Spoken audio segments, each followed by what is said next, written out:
এবং এই ছবিটি পছন্দ করে থাকেন তাহলে ভিডিওটিতে লাইক দিয়ে চ্যানেলটি সাবস্ক্রাইব করুন এবং কমেন্টে জানান আপনি কার fan. Number 1, Cristiano Ronaldo. Ronaldo তার ক্যারিয়ারে অনেকবার বাইসাইকেল কিক করে গোল করেছেন, কিন্তু এই বাইসাইকেল কিকটি তার জীবনের সবথেকে সেরা গোল।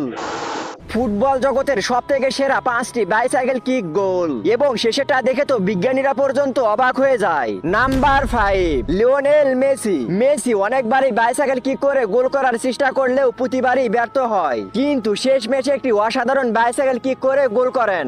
নাম্বার 3, সুইডেনের খেলোয়াড় জালাতান ইব্রাহিমোভিচ। সে এই বাইসাইকেল কিকটি 27 মিটার দূর থেকে করেন, এবং এখন পর্যন্ত এটি ফুটবলের সবথেকে দূর থেকে করা bicycle kick goal. Number 2, Alejandro Garnacho. সে প্রায় 12 ফুট উচ্চতা থেকে একটি বাইসাইকেল গোল করেন। শেষেরটা দেখার আগে আপনি যদি এদের মধ্যে কারো ফ্যান হয়ে থাকেন এবং এই ছবিটি পছন্দ করে থাকেন তাহলে ভিডিওটিতে লাইক দিয়ে চ্যানেলটি সাবস্ক্রাইব করুন এবং কমেন্টে জানান আপনি কার ফ্যান। নাম্বার 1।